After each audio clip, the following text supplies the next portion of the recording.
Bom dia, pessoal. Bom dia. Segunda-feira, comecinho de mais uma semana. Hoje é dia 16 de março de 2025 e nós estamos começando aqui mais uma edição do Seu Desperta. Começo perguntando se você gostou do resultado do Oscar. Tinha muita gente torcendo o nariz aqui, porque afinal de contas a expectativa aqui no Brasil era grande, mas o agente secreto não faturou nada, né? Dessa vez não foi como no ano passado, em que a gente saiu daqui comemorando, parecia final de Copa do Mundo. Mas o filme tá aí, está consagrado, ganhou mercado no mundo. Ele ajudou a fazer uma atualização do cinema brasileiro, né? E o Brasil continua lá nas primeiras posições no Jet Set internacional, em relação à qualidade dos seus filmes aqui. Eu, por exemplo, acho que, também fiquei frustrado, como todo mundo, mas acho que a maior injustiça nem foi com o nosso filme aqui, a despeito de nós estarmos aqui tão perto e torcendo pelo Wagner Moura e pela turma do Kleber, né? A maior injustiça para mim foi o Hamnet, que levou só a estatueta de melhor atriz, muito merecida, aliás, né? Mas o filme é simplesmente espetacular, espetacular. Era tão puro de 10 para mim, quanto, por exemplo, era o Sirat em relação ao melhor áudio, né? E, enfim, não tivemos o prêmio, mas tivemos o incentivo, afinal de contas o cinema brasileiro está fazendo bonito já há algum tempo aí, conquistando espaço junto ao público aí fora, e mesmo sem o prêmio, o Brasil estava lá representado, né? As imagens do filme foram apresentadas e, mais uma vez, o reconhecimento internacional não pôde desconhecer, dessa vez, o Brasil. Então, parabéns para o pessoal de O Agente Secreto. Não ter o Oscar não tem nada, esse filme já está tão premiado e tão bem falado aí fora, e o filme é tão bom que merece ser assistido. Então, se você não assistiu ao Agente Secreto ainda, vá assistir, tá? Eu gostaria muito de saber a sua opinião sobre isso, tá? Bem, no programa de hoje eu quero só, antes de apresentar aqui as manchetes que nós vamos destacar, lembrar para vocês que hoje é um dia de uma efeméride importante, né? Hoje é o dia em que o assassinato da vereadora Marielle Franco completa 8 anos, né? E durante 7 desses 8 anos, o crime foi um dos maiores mistérios brasileiros que a gente só foi entender depois que a Polícia Federal entrou no assunto, e aí se chegou aos mandantes desse crime, que já tinha tudo. Tinha um assassino confesso, já se sabia tudo, houve um trabalho minucioso de investigação, estações de radiobase, enfim, um trabalho brilhante de investigação. Barrado muitas vezes, não só pelas autoridades da área da política, mas também por autoridades, né, do Ministério Público e tudo mais. Então, fica aqui a lição para o Brasil de que a nossa vulnerabilidade existe, né? Ainda que diante de um crime com a repercussão que teve o assassinato da vereadora Marielle Franco. Mas é bom chegar a essa data de hoje sabendo que não houve impunidade total, não é verdade? Então nós vamos falar sobre isso hoje, sobre a semana política, sobre o caso Vorcar, as denúncias continuam pipocando por aí. Nós já temos um primeiro influenciador que confirmou à Polícia Federal as ofertas pornográficas de dinheiro para poder falar mal do Banco Central e bem do Banco Master. E, enfim, o roteiro continua sendo seguido. Resta saber se o país vai suportar a tensão das revelações que sairão. E essa semana deve sair um monte de novidades aí nos vazamentos da CPI, tá bom? Daqui a pouquinho o Kleber Lourenço vai dizer pra gente o que nós teremos de novidade para esta semana. Enquanto o Kleber não entra, eu vou chamar o Alex Amorim. Hoje eu tô bravo com o Alex, muito irritado. Por quê? Porque o Palmeiras deu uma surra no meu Mirassol. Hein, Alex? Que sacanagem. Foi só eu dizer que eu ia passar a torcer pelo Mirassol, abandonar o Uberlândia Esporte Clube, que deu isso. O Palmeiras foi lá e encheu 2-1, né? Contra o... 1-0.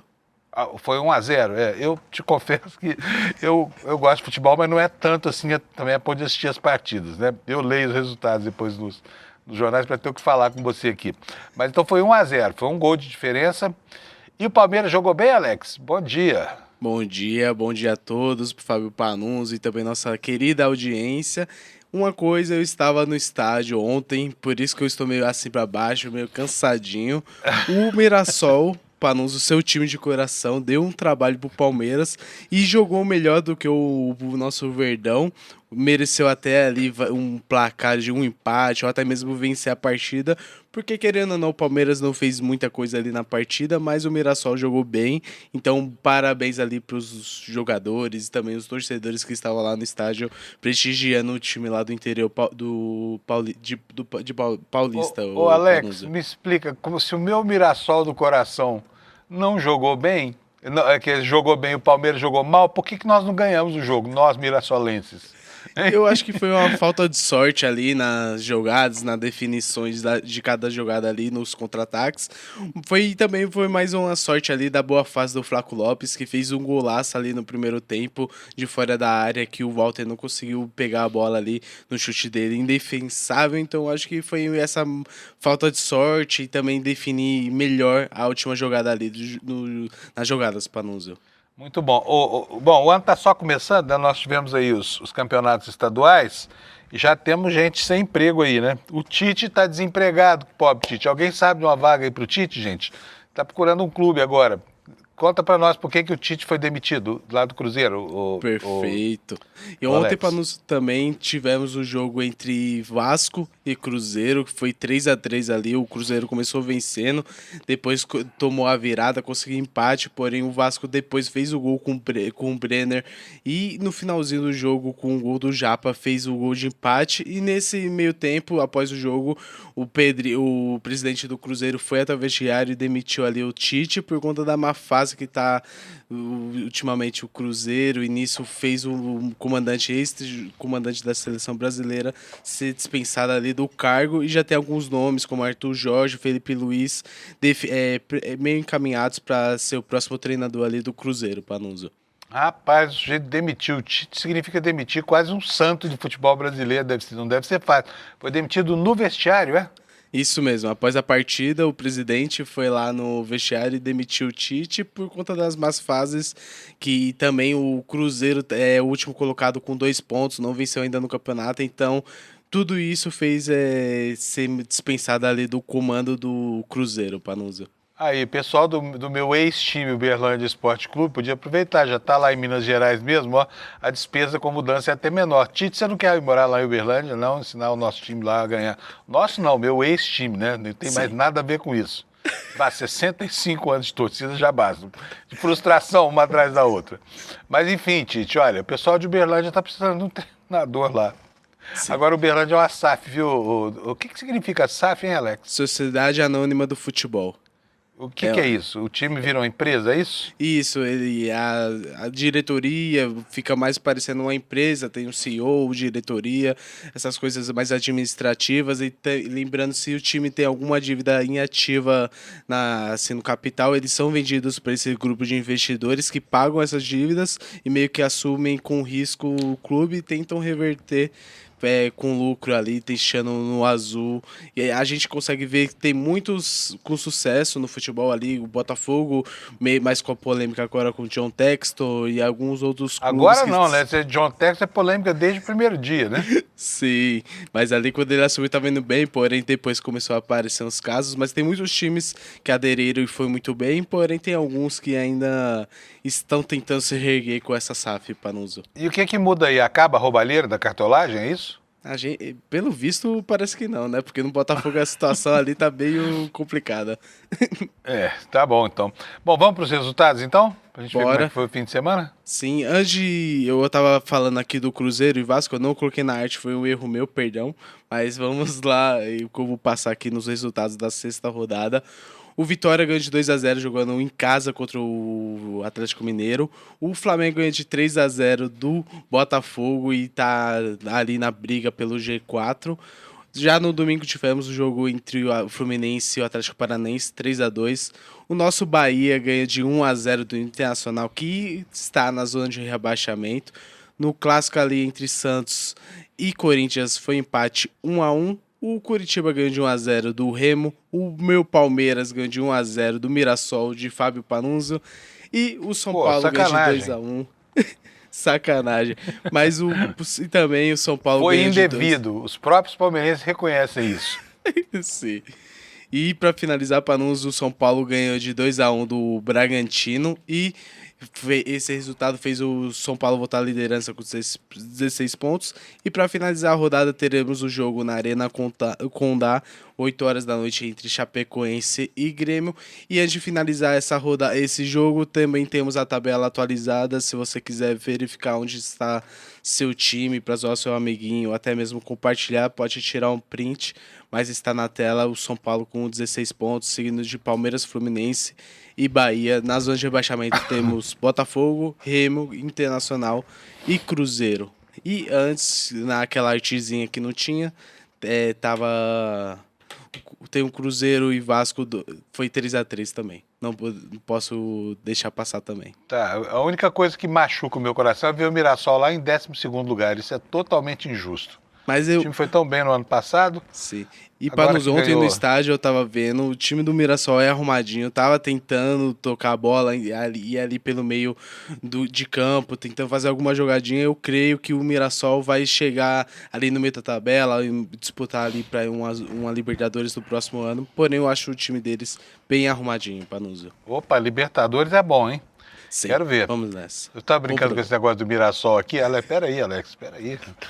Porque eu acho espetacular, né? Uma cidade do porte de Mirassol ter um time eficiente como esse time do Mirassol. É um exemplo para todo o grande clube de futebol do Brasil, porque o Mirassol praticamente não existia antes desse sprint aí que fez aí nos últimos anos, né? Indo lá para a ponta das tabelas. Você vê, tá lá em 12º lugar, mas o campeonato tá só começando, né, Alex? Isso mesmo. Daqui a pouco Sexta tá lá em rodada, cima. tem muita lenha para queimar aí, Panuzio. E o meu ex-clube, o Verdão lá de Uberlândia, você sabe em que lugar que ele tá nessa tabela aí, não? Então, ele não está, porque querendo ou não, ele está nem série ele tem, mas a gente vai pesquisar. Eu sei que ele está na Copa do Brasil, irei apurar mais informações sobre o nosso Verdão de Ele Belo tá na Horizonte. Copa do Brasil? Sim, mas eu acho que ele já foi Olha, eliminado, mas eu vou dar uma olhada. Que isso, que violência. Vamos nessa. Bora, vamos nessa. Bom programa. Abraço, Alex. Obrigado. Boa semana para você, viu? O Alex segue aqui com a gente, porque o Alex é nosso diretor de TV. E eu vou mostrar para vocês agora, antes de mostrar os destaques, para a gente falar um pouquinho da meteorologia aqui, para você saber como é que vai ser. Tem gente reclamando aqui, e eu acho que a reclamação é procedente, tá? Que eu perco muito tempo com meteorologia e esporte aqui, tá? Vamos agilizar um pouco mais isso nos próximos dias, para que vocês possam ter uma informação mais rápida aqui nessa parte. Bom, começar a agilizar logo hoje. Você está vendo aí o mapa do Brasil, onde está amarelo vai chover, onde não está nada, não vai chover. Tem 2 alertas aqui, um no norte do Mato Grosso e outro no norte do Rio Grande do Sul, mas nada de grave deve acontecer. Vou pegar aqui o alerta do sul, que ele é igualzinho ao do norte. Diz o seguinte, olha, chuvas entre 20 a 30 litros por metro quadrado por hora, né, podendo chegar até 50 litros de água para cada metro quadrado ao final do dia, no acumulado, ventos de até 60 km por hora. Então não é nada que deixa a gente apavorado não, tá? E vou logo para a temperatura aqui nos estados, para que você possa saber a temperatura aí próximo da sua região, tá bom? E tem uma mancha aqui, olha, aqui na região sul, né, uma mancha, que é uma mancha de frio que está chegando por aí.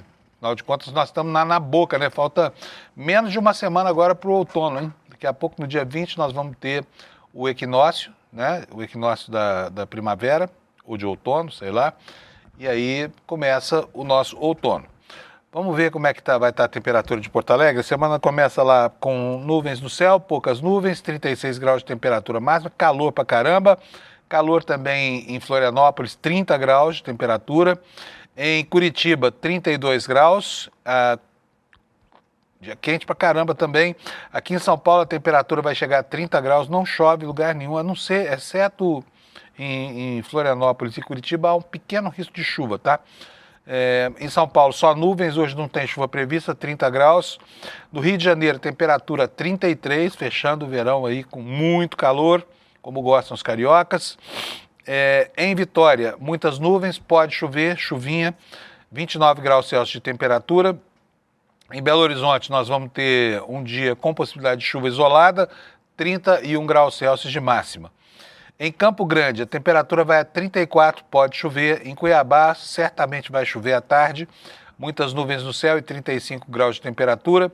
Em Porto Velho, Nuvens no céu, pancadas de chuva, 32 graus de máxima. Em Rio Branco, a temperatura chega a 31, com a mesma previsão. Em Manaus, chuvas em pancadas e máxima de 34. Boa Vista, a temperatura baixa um pouquinho, né? Nós terminamos a semana passada com 32 graus, com 37 graus de temperatura. Hoje vamos ter só 35 graus. No Amapá, em Macapá, 31 graus Celsius de máximo, com possibilidade de chuva. Em Belém também pode chover com 29 graus Celsius. Em São Luís, no Maranhão, primeiro Palmas, do Tocantins, aqui para a gente fechar o norte, 30 graus Celsius de temperatura com chuva. Agora o Nordeste.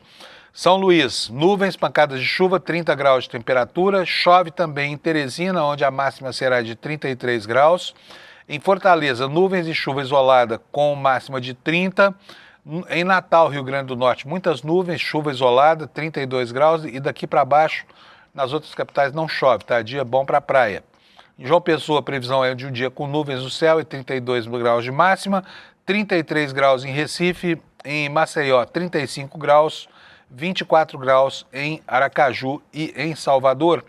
Poucas nuvens, 32 graus Celsius. Eu falei de Palmas, no Tocantins? Acho que não, né? Mas fala agora. Palmas, 30 graus Celsius, com chuva isolada no radar do Instituto Nacional de Meteorologia, tá? Essa aqui é a previsão para o dia de hoje. E agora eu vou passar a mostrar para vocês os destaques aqui na capa do nosso site, do portal do ICL, iclnoticias.com.br.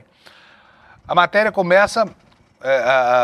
as manchetes começam por uma matéria do Jamil Chad, uma matéria importante sobre essa nova geopolítica da extrema-direita global que está se acercando do continente sul-americano e colocando a perder um trabalho de décadas feito, né, desde a Segunda Guerra Mundial pela reconstrução e pela equalização, por exemplo, da renda e com o combate à miséria que a ONU e entidades de direitos humanos vinham fazendo, né, há 80 anos praticamente.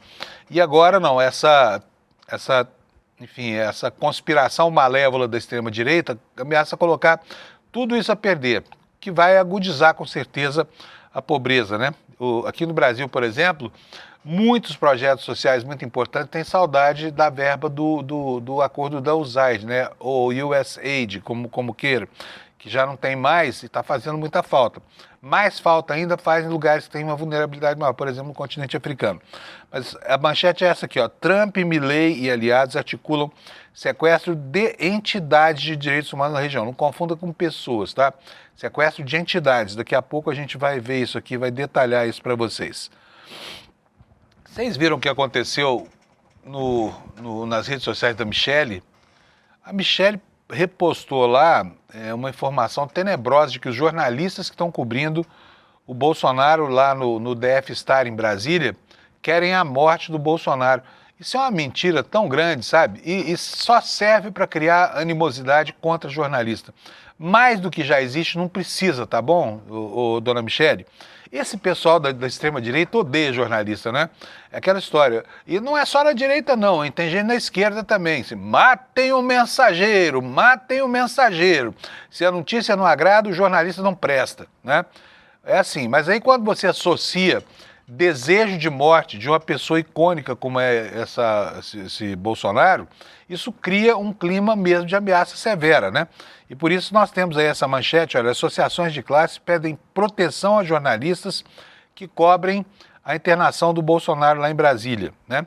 E o Bolsonaro está lá na UTI e isso tudo é usado naquele grande show de Truman, né, que é essa internação, em que a defesa tenta tirar o Bolsonaro da papuda, onde o presidiário Jair Bolsonaro cumpre a sua merecida pena, e levá-lo para sua mansão, para que ele possa ter uma vida fácil por lá, né?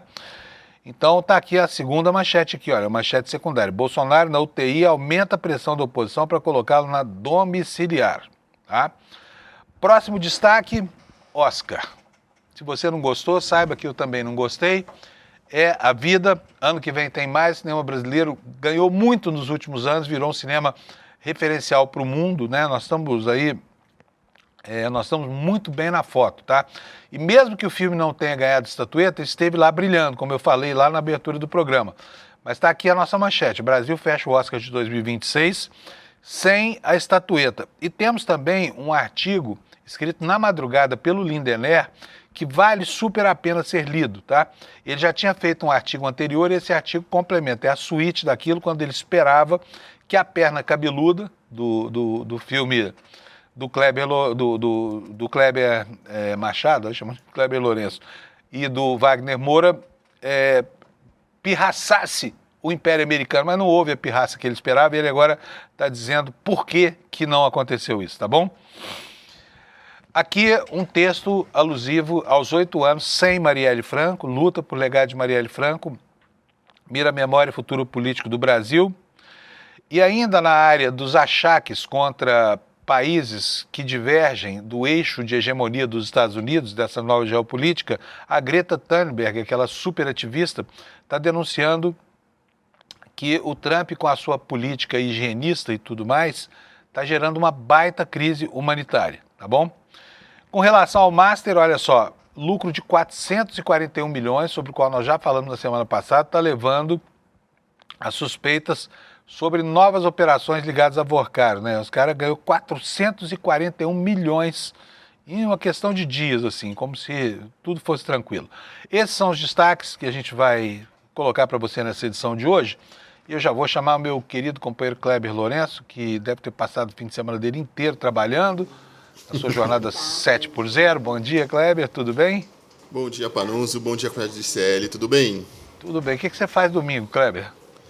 Domingo eu fico totalmente fora de área, para não correr o risco de vir alguma notícia importante e eu ser dragado por ela. Você fica com medo das notícias do fim de semana, é isso? No mundo atual, né, bobeou, acontece uma hecatombe, uma situação de proporções épicas, enfim, estamos sujeitos a qualquer tipo de situação, né? Mas eu tenho minhas dúvidas aqui sobre se você consegue ficar longe do computador mesmo no fim de semana, porque na segunda-feira tem um monte de matéria sua do site. Eu tô achando que você está mesmo na jornada 7x0 aí, viu? Preocupado com isso, inclusive, aqui, porque nós estamos nessa campanha contra 6x1, estamos esquecendo o pessoal do 7x0, né, Kleber? Kleber. Eu tento me esforçar ao máximo para ficar no 5x2. 5x2, beleza. Kleber, vamos lá, primeiro assunto do dia. Olha, vamos falar da CPMI do INSS, que endureceu as regras para acesso das informações e evidências coletadas em quebras de sigilos e afins pela comissão. O que acontece? Depois da verdadeira farra, que foi os vazamentos tanto das informações fiscais do filho do presidente Lula, conhecido como Lulinha, quanto também as informações que vazaram do WhatsApp do Daniel Vorcaro, principalmente as conversas que ele tinha de cunho pessoal com a então namorada Marta Graeff. Agora a comissão fez um novo sistema para que os membros do colegiado possam acessar as informações. E entre esse novo sistema agora está o seguinte, Panunzio: só podem os parlamentares verem as informações acessando a sala-cofre da comissão. Tem uma ordem de chegada, tem todo um processo ali para que você possa se inscrever, para você ser chamado, você está na ordem certinha. Tem um limite de assessores para ir, a prioridade sempre vai ser também dos parlamentares para que eles possam acessar primeiro. E não é possível levar tampouco telefones ou notebooks para dentro da sala-cofre. Então, tudo isso veio na esteira daqueles vazamentos que criaram aquele rebuliço todo em Brasília nas últimas semanas. E veja só que curioso, o presidente da comissão, o senador Carlos Viana, reiterou várias vezes que os vazamentos que haviam corrido nas últimas semanas não teriam partido da comissão. Olha, em parte, o senador está falando a verdade. Alguns vazamentos que nós vimos na imprensa nas últimas semanas, de fato, não vieram da comissão, porque tampouco estavam nos conteúdos ali registrados da comissão.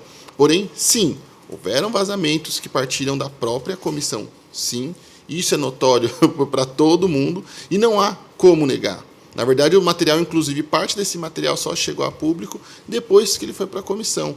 E aí, para que agora o senador tirasse essa desconfiança e essas críticas que estão tendo sobre a condução dele na comissão e também do acautelamento dessas provas, agora tem toda essa sistemática. Alguns parlamentares com quem eu conversei, inclusive o deputado Rogério Correia, reafirmaram que isso dificulta o trabalho deles, o trabalho de investigação, que dificulta que eles consigam ter uma agilidade ali em conseguir apurar, fazer cruzamento de informações, poder fazer ali correlações com os dados dispostos, já que eles só podem acessar esses dados presencialmente e eles têm um período de tempo pré-determinado para que eles possam entrar na sala, acessar essas informações, lembrando que eles não podem tirar foto, não podem levar um notebook ou celular ou qualquer tipo de material para que eles possam levar esses documentos e essas informações para fora, Panunzio.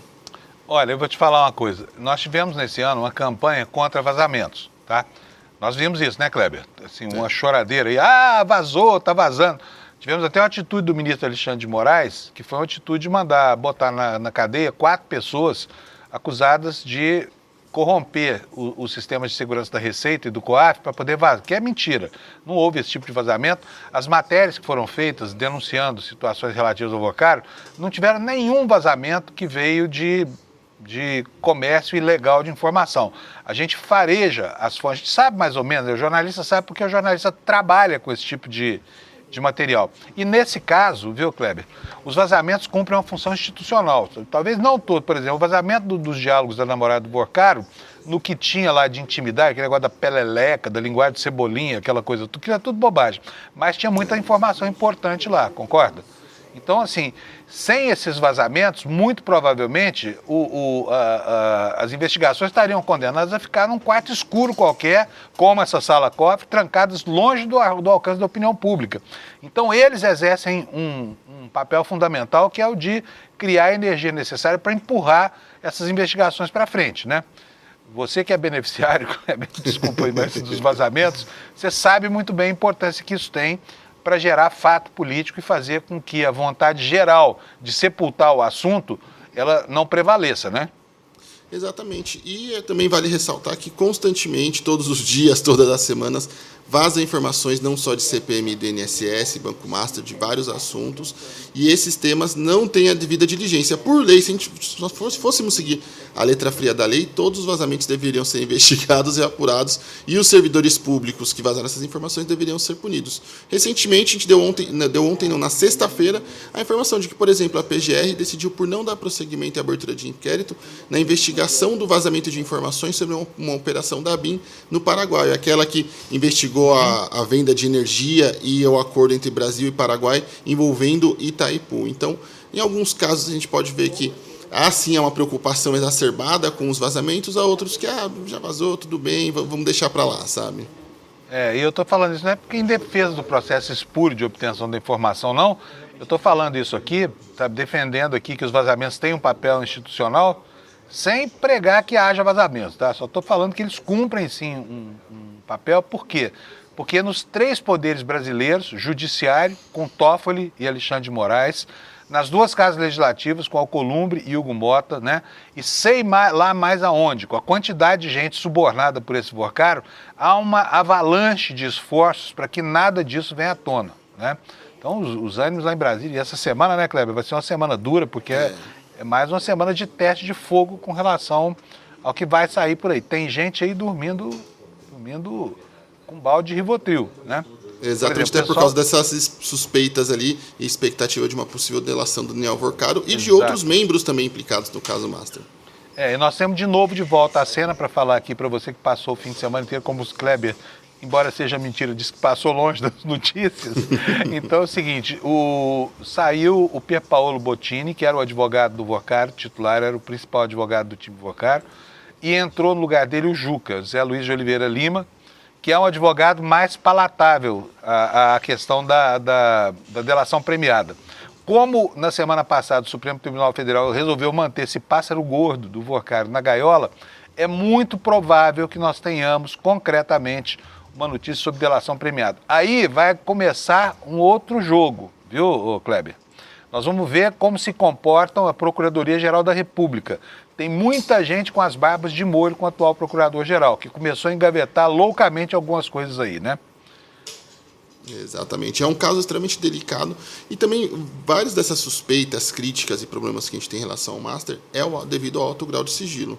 É importante levar em consideração que, sim, Daniel Vocário era uma pessoa com grande influência em Brasília, mas há críticas muito recorrentes ao tipo de sigilo que foi empregado, ao documento, a qualquer tipo de informação referente ao caso.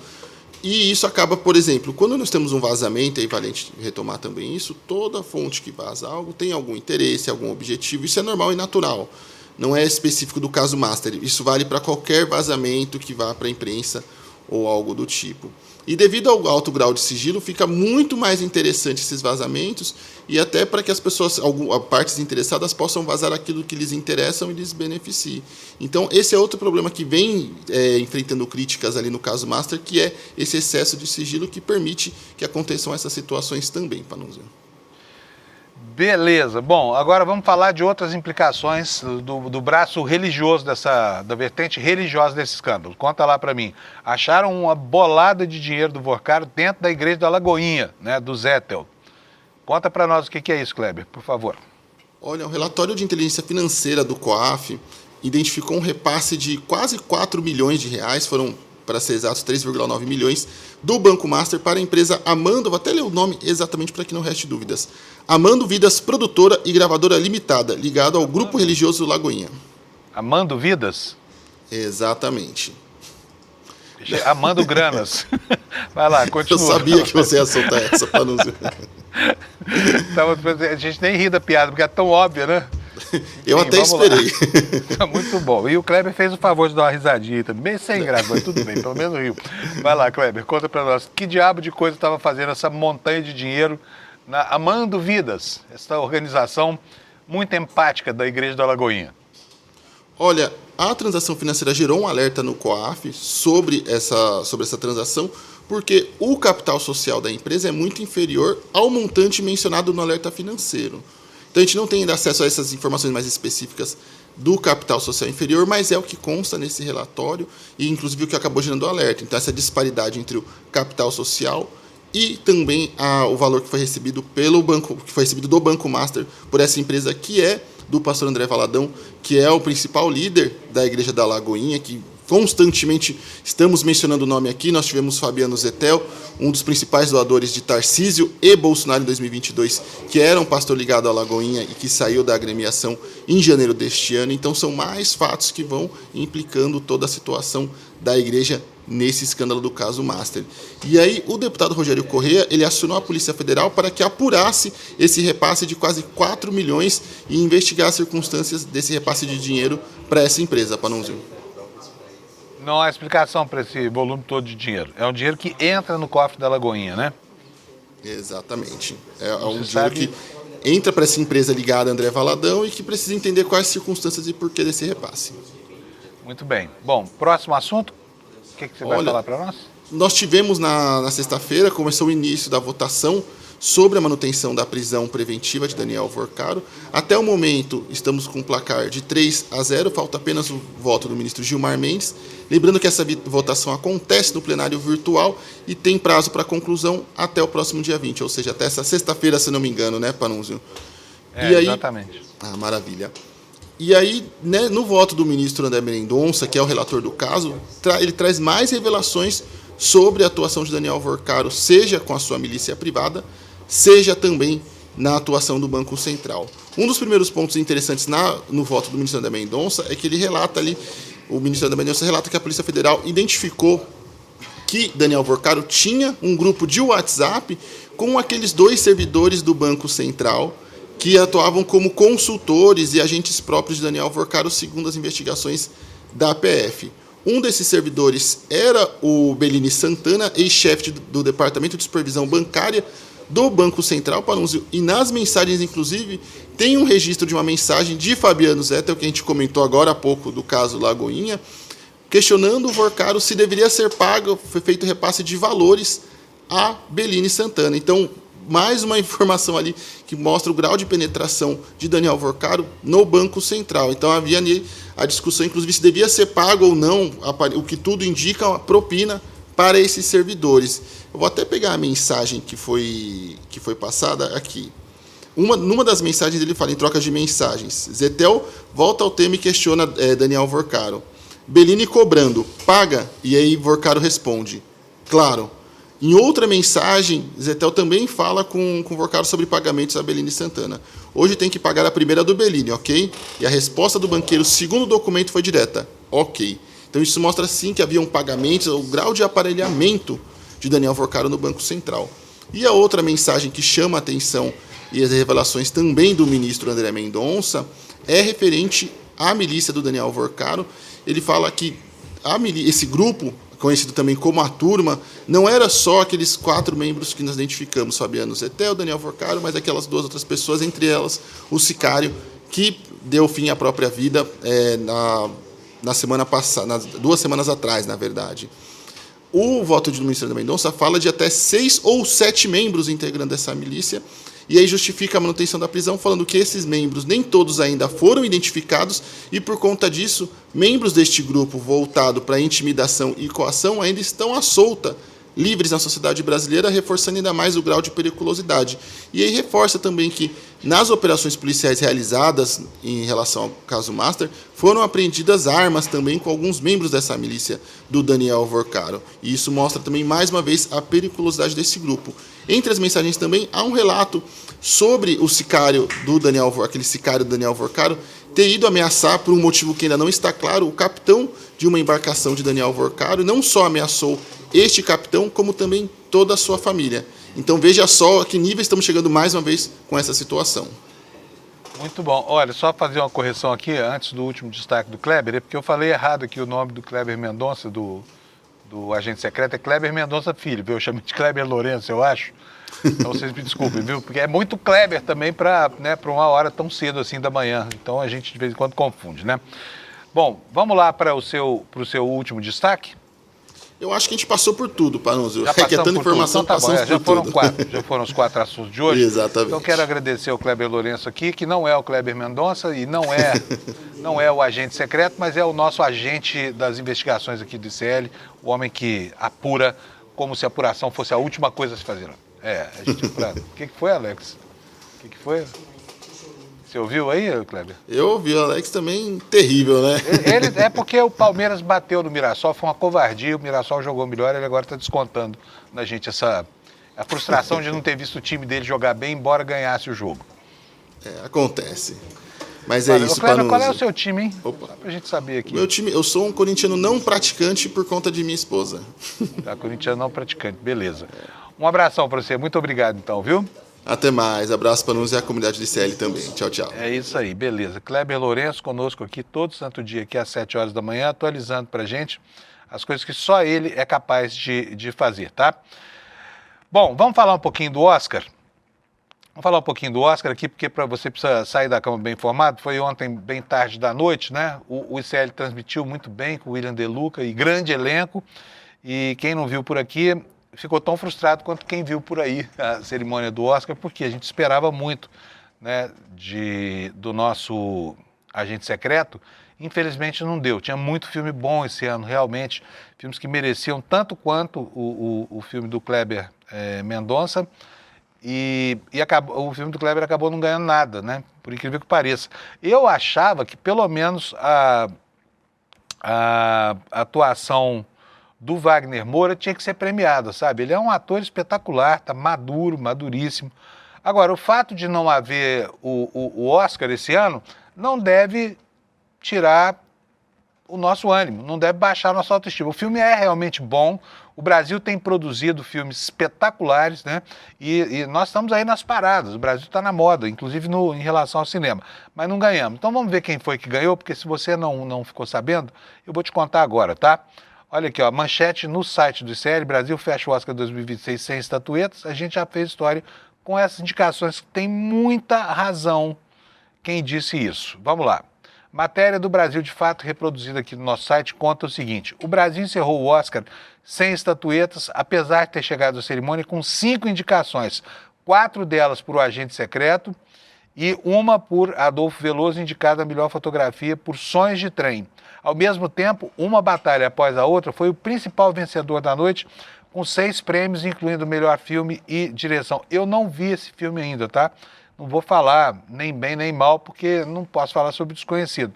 Assisti quase todos os outros e vou contar para vocês o que eu achei. Mas a matéria aqui no site do ICL prossegue, dizendo o seguinte: para a crítica de cinema, roteirista e curadora Lorena Montenegro, o saldo brasileiro não deve ser lido apenas pela ausência de vitórias. Ela diz o seguinte: a gente já fez história também com essas indicações, com esse reconhecimento que o filme teve na temporada, afirmou ela ao site Brasil de Fato. O principal revés brasileiro veio com Um Agente Secreto, que saiu sem prêmio, mesmo indicado a melhor filme, melhor ator, melhor seleção de elenco e melhor filme internacional. Na categoria internacional, o longa do Kleber Mendonça Filho foi derrotado por Valor Sentimental, que, aliás, é um filme legal. Não sei se você assistiu, mas não tem nada demais.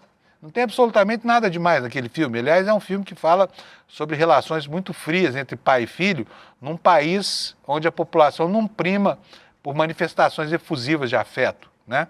Então, não vi nenhum mérito nele. É um bom filme, é um filme como os outros. Mas algum dos críticos aí que eu li nessa madrugada fala assim, olha, esse vai ser aquele ano em que o ganhador do Oscar vai passar praticamente em brancas nuvens, sabe? Porque é um filme que, enfim, não tem sal, não tem açúcar, não tem pimenta, não tem nada, tá? Vamos seguir aqui com a matéria. Para a crítica, o desempenho de Valor Sentimental na corrida pode ter pesado na votação de filme internacional. Abre aspas aqui. Valor Sentimental tinha 9 indicações. Isso, no final das contas, faz diferença, pelo menos perante o corpo votante.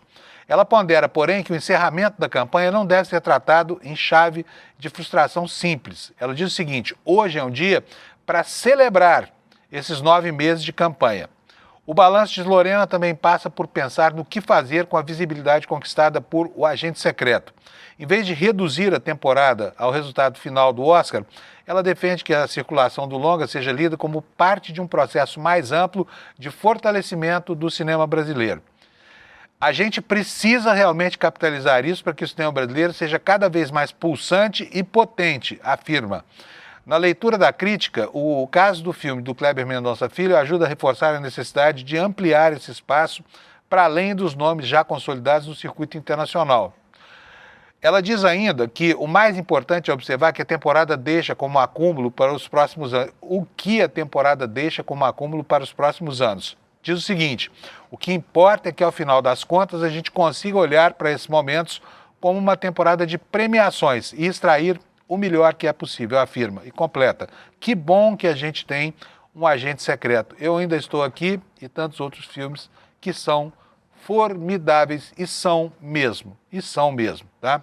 Não é para ninguém ficar de cabeça, perdemos o Oscar. Tudo bem, estávamos lá, alguém tinha que ganhar, né? Havia 10 ótimos filmes concorrendo com eles enfim, foram 4 indicações, é uma condição muito honrosa. Então, parabéns, Kleber, parabéns, equipe, parabéns, Wagner Moura.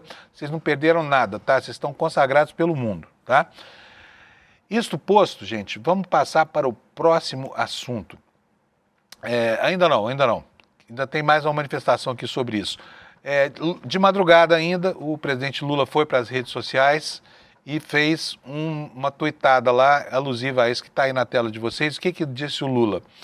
Foi um enorme orgulho ver mais uma vez os nossos artistas na cerimônia do Oscar. Isso faz muito bem o presidente ao abrir a sua comunicação com essa frase, porque sim, quantas décadas nós passamos sem ter nenhum representante, né, naquele salão cheio de celebridades do Jet Set mundial, né? E prossegue aqui o presidente Lula.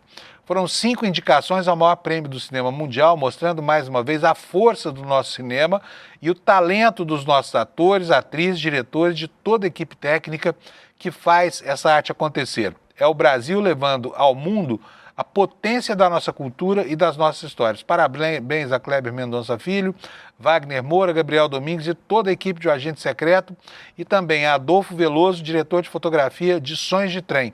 Temos muito orgulho de todos vocês e do nosso cinema. Um grande beijo meu e da Janja. É a mensagem do presidente Lula, celebrando aí, né, as várias conquistas e dizendo que não se deixem abater pelo fato de que não ganham. Afinal de contas, não é arroz de festa, né, gente? É o mundo inteiro produzindo, são 200 países produzindo filmes, alguns muito bons aí, tem grandes potências da indústria do cinema, como a Índia, por exemplo, né, que enfim, arrasa nas suas produções, e é duro mesmo ganhar essa estatueta aí, que não depende só do mérito, da qualidade do filme, depende de uma série de outras circunstâncias, tá bom? Então vamos passar para frente agora. Quero mostrar para vocês uma matéria do Jamil Chad, que está aqui na capa do nosso blog, falando sobre uma articulação da extrema-direita para matar o que sobrou ainda das entidades de direitos humanos no continente sul-americano. Matéria do Jamil Chad, como eu falei. A Comissão Interamericana de Direitos Humanos vive uma ofensiva por parte da extrema-direita no continente, é o que ele afirma aqui. E ele diz o seguinte: o governo Trump e os seus aliados da extrema-direita na América Latina começaram uma ofensiva para tentar controlar o principal órgão de direitos humanos do continente, inclusive barrando audiências sobre temas que possam não ser desculpem, de interesse dos Estados Unidos. Nos últimos dias, o bloco ultraconservador fez uma proposta de reforma da Comissão Interamericana de Direitos Humanos ligada à OEA. Além disso, a Casa Branca protestou contra a realização de uma audiência do órgão que estava sendo organizada para tratar dos ataques militares dos Estados Unidos contra barcos nos mares do Caribe. Para o Brasil, ativistas de direitos humanos e observadores, essa articulação pode colocar em risco a independência da comissão. Num documento obtido pelo ICL Notícias, os governos dos Estados Unidos, Argentina, El Salvador, Equador, Paraguai e Peru apresentam o que seria supostamente um projeto para fortalecer a comissão. A desculpa é essa, não, vamos fortalecer a Comissão de Direitos Humanos, né? Mas o que está por trás disso? Olha, diz aqui o Jamil, o que parece ser apenas uma proposta administrativa foi interpretado como um ensaio para um controle da comissão e um abalo para a sua independência. A comissão teve um papel histórico na luta contra as ditaduras latino-americanas e, nos últimos anos, passou a ser um espaço fundamental para que denúncias de violações em todo o continente pudessem escoar. Sua atuação é ainda crítica, para que a Corte Interamericana de Direitos Humanos possa julgar e, eventualmente, condenar um Estado. A iniciativa da extrema-direita ocorre no momento em que Trump estabelece seu escudo para as Américas. O que é o escudo para as Américas? É uma iniciativa que tem como objetivo oficial criar uma aliança para lutar contra o narcotráfico. Essa é a suposição. Por trás dessa justificativa, obviamente, tem o controle geopolítico do nosso continente, né? A suspeita de diplomatas brasileiros e observadores é de que o projeto vai muito além do crime organizado e que seria uma forma de organizar a hegemonia dos Estados Unidos no continente. Um dos elementos é o desmonte e o controle de órgãos e tratados que possam colocar algum tipo de limite para a atuação dos Estados Unidos e aliados na região. Aqui, só para ilustrar, nós tivemos aqui na semana passada a informação também dada pelo Jamil, né, de que o Paraguai vai abrir suas portas para uma base militar dos Estados Unidos, que inclusive é uma ameaça concreta à soberania do Brasil. Por quê? Porque, sob a justificativa de que vai combater o narcotráfico, os Estados Unidos podem promover uma grande intervenção aqui no continente, né? E há vários passos sendo dados nitidamente com esse objetivo, né? Um deles está para sair a qualquer momento, que é a classificação dos grupos do crime organizado brasileiro como instituições terroristas, a despeito do fato inequívoco de que não há nenhuma evidência de que PCC, Comando Vermelho, Amigo dos Amigos, nenhuma dessas organizações de criminosos, essas máfias, tenha por objetivo tomar o controle do poder no Brasil, né? Não há nenhuma conexão com esses temas. O que esses grupos querem todos mesmo é vender droga, vender armas, fazer dinheiro e enriquecer seus barões.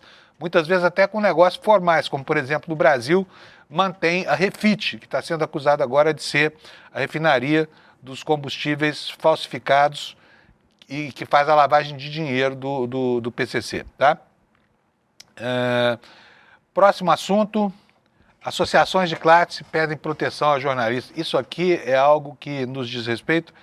E é com muita dor que a gente fala sobre esse tipo de coisa aqui, porque essa história de matem o mensageiro é uma história, primeiro, não muda nada, não muda a história, não muda o fato, não muda a realidade, nem nada. O jornalista é obrigado por dever ético e por dever moral também. Ele é obrigado a dar as informações. Não interessa que a pessoa que está recebendo a informação não goste dela. Hoje em dia está muito na moda culpar o jornalista porque a informação não agradou. Ah, não, essa informação eu não gosto, esse jornalista é um picareta, não sei o que. E começa uma campanha de cancelamento, de detratação, que muitas vezes termina mal para quem passa a vida apenas dando notícias, tá? Que é a nossa função. E a ex-primeira-dama brasileira, Michele, que é candidata, agora candidatíssima, está rodando o Brasil aí, ontem contribuiu com uma peça horrorosa, eu não vou nem mostrar aqui, porque não interessa, um vídeo mentiroso dizendo que os jornalistas torcem pela morte do Bolsonaro. O jornalista torce pela morte de ninguém. O jornalista torce pela morte de ninguém. O jornalista está ali na porta do DF, está lá em Brasília, trabalhando debaixo de sol e de chuva para que a população seja informada, porque todo cidadão desse país tem o direito constitucional de ter acesso a qualquer informação pública disponível. Esse é o papel do jornalista, franquear esse acesso à população. O direito é da pessoa, não é do jornalista, tá? É por isso que estão ali. Mas vamos à matéria aqui, matéria que está sendo veiculada pela Agência Brasil. E está esperada aqui no nosso site. Entidades que representam jornalistas brasileiros repudiaram as agressões e as ameaças sofridas por profissionais de imprensa que trabalham diante do hospital particular onde o ex-presidente da República, Jair Bolsonaro, está internado lá em Brasília. A Federação Nacional dos Jornalistas, a Associação Brasileira de Jornalismo Investigativo, a ABRAGE, e o Sindicato de Jornalistas Profissionais do Distrito Federal divulgaram notas cobrando proteção aos profissionais. Por quê? Segundo a ABRAGE, alguns jornalistas passaram a receber ameaças e ofensas após uma influenciadora digital bolsonarista divulgar um vídeo em que acusa os profissionais de imprensa que aparecem em imagens gravadas na porta do DF-Star, à espera de informações, de desejarem a morte do ex-presidente. Esse vídeo foi compartilhado por parlamentares e pela própria ex-primeira-dama, Michele Bolsonaro, que sozinha tem mais de 8 milhões de seguidores nas suas redes sociais, incitando essa gente toda contra jornalista. É brincadeira, né? A ABRAGE classificou a divulgação do vídeo sem qualquer verificação prévia como um gesto irresponsável. Segundo a associação, o registro foi deturpado e expôs jornalistas que estavam simplesmente exercendo o seu trabalho a ameaças e informações.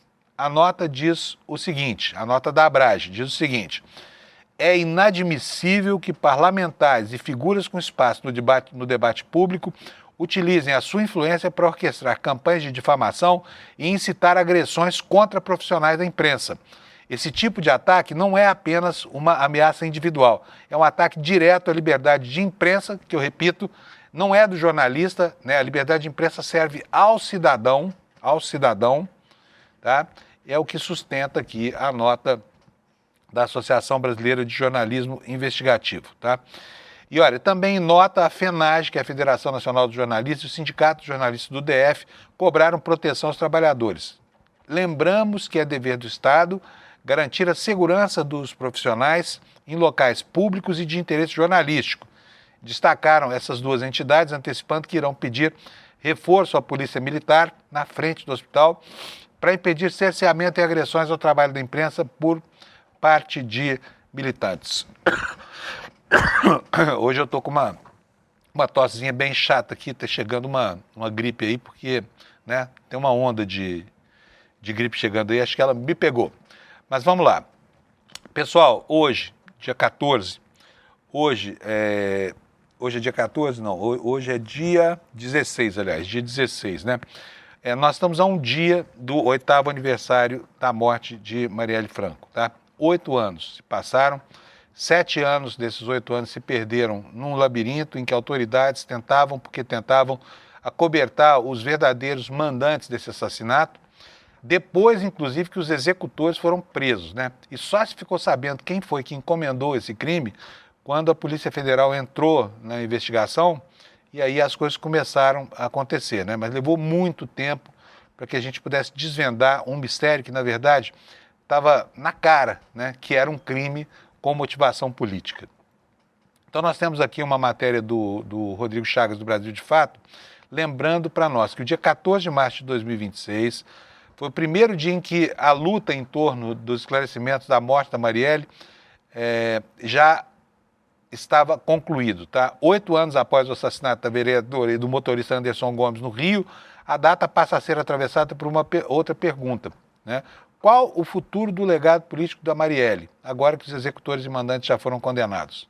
O que resta disso para nós? O que se pode extrair do suplício dessa mulher como algo que a sociedade possa ter em seu benefício, né? Para a família, diz a matéria, mudança de chave não apaga a dimensão da perda. Filha de Marielle, atual diretora executiva do Instituto Marielle de Franco, Luiara Franco afirma que a responsabilização penal não encerra o sentido de justiça. Justiça, segundo ela, seria se a mãe dela, justiça seria se minha mãe e o Anderson estivessem aqui, porque ela foi eleita com 46 mil votos e não tem como, no processo democrático, você discordar à base da bala, de descartar a vida dessa forma. Mas, com certeza, apesar da dor e do vazio, é um certo alívio ver realmente essa responsabilização, a responsabilização dos mandantes do crime. Em outubro de 2024, Rony Lessa e Elcio Queiroz, executores do crime, foram condenados pelo 4º Tribunal do Júri do Rio pelo assassinato de Marielle e Anderson. Em fevereiro de 2026, a primeira turma do Supremo condenou Domingos Brazão e Chiquinho Brazão a 76 anos e 3 meses de prisão, cada um por organização criminosa, duplo homicídio, tentativa de homicídio contra Fernanda Chaves. No mesmo julgamento, Rivaldo Barbosa foi condenado a 18 anos de prisão por obstrução da justiça e corrupção. Ronald Alves de Paula a 56 anos e Roberto Calixto a 9 anos. Quer dizer, o que vai ficar menos na cadeia, 56 anos, um sexto vai ficar quase 10 anos, vai sair de lá bem velhinho, né? É o que a gente gostaria mesmo que acontecesse para que, enfim, seja minimamente feita justiça, né? Não, porque não há como reparar uma perda do tamanho dessa. O que dá para fazer é ter um legado dessa história, para que a gente possa aprender, principalmente no campo das instituições, como é que a gente exclui da vida do nosso país, né, pessoas e entidades que conspiram contra os interesses da cidadania, contra os interesses, por exemplo, do deslindar de um caso como esse, tá bom? Bom, já falamos aqui sobre a Igreja da Lagoinha e tem mais uma informação sobre ainda o caso Vorcari que eu quero dar aqui antes de terminar o programa, que é essa aqui, olha, voto de Mendonça expõe ameaças e grupos de intimidação ligados a Vorcari. O voto do ministro reproduz trechos do relatório da PF sobre o grupo armado, ameaças e ex-funcionários integrantes que ainda não foram identificados, tá? A íntegra do voto do ministro André Mendonça do Supremo Tribunal Federal revelou grandes detalhes das descobertas da Polícia Federal sobre a existência de uma estrutura paralela de monitoramento e intimidação revelada pelo Daniel Vorcari. O documento integra o julgamento que analisa a manutenção da prisão preventiva de Vorcari, determinada no âmbito da Operação Compliance Zero. Mendonça votou pela manutenção da medida, isso está praticamente resolvido, embora o julgamento ainda não tenha terminado. Está 3-0 o placar. Tá? A votação que ocorre no plenário virtual começou sexta-feira às 11 da manhã, com previsão de término no próximo dia 20, né, ainda essa semana, mas isso aqui vai acabar logo, porque só falta um voto, uma vez que o Toffoli se declarou impedido, tá bom? E assim, pessoal, eu vou terminando aqui a minha parte no início dessa manhã, daqui a pouquinho vem aí o ICL para aprofundar tudo isso que nós estamos discutindo aqui, e eu quero primeiro pedir a vocês para entrarem no grupo do ICL, tá? No grupo de WhatsApp do ICL, tá aqui, olha, icl.com.br/grupo. É só você vir nessa página aqui, você entra no nosso grupo de WhatsApp e passa a receber a informação fresquinha da fonte sobre tudo que é noticiado em todos os veículos aqui do ICL. E eu também queria agradecer a adesão de vocês a essa forma de contato que eu estabeleci com vocês via WhatsApp. Daqui a pouquinho, isso aí, o Alex está botando aí. Quem quiser falar comigo pelo Zap, é só ligar, só mandar uma mensagem para esse número, tá? 9.948-0747 é o meu Zap. Quando eu não estou ali, tem um bot que faz o atendimento automático das mensagens e me encaminha rapidinho, porque às vezes gravando no estúdio não dá para atender. Mas se você quiser falar comigo, é nesse número, a resposta vem bastante rapidinho, tá bom? Quero dar um bom dia para vocês, dizer que amanhã nós vamos estar aqui e desejar para você uma ótima semana, tá bom? Muito obrigado pela sua atenção e até amanhã, terça-feira. Tchau. Foi preciso esperar 6 anos. Mas a pergunta, quem mandou matar Marielle Franco, tem agora uma resposta. Durante 6 anos, o trabalho da imprensa foi fundamental, não só para buscar informações que foram trazidas a público, mas também para cobrar as autoridades, para que as investigações andassem. era um campo minado, né? Que a polícia ali estava comprometida. Por que ele vira a chave e faz a delação? Você não precisa ser nenhum detetive para perceber que era uma investigação completamente cheia de buracos, lacunas, ações estranhas dos policiais. Existe um papel fundamental da imprensa para mostrar que essa investigação, que esse inquérito estava contaminado. Acho que não havia essa expectativa dos mandantes de que a Marielle, por exemplo, se tornasse um símbolo internacional da luta pelos direitos humanos. The world wants to know who ordered the murder of Marielle Franco. Veja a importância da resiliência dos colegas que nunca abandonaram esse caso. A Polícia Federal diz ter concluído as investigações de um crime que há 6 anos aguarda a resposta. Quem ordenou a morte da vereadora Marielle Franco e do motorista Anderson Gomes e por quê?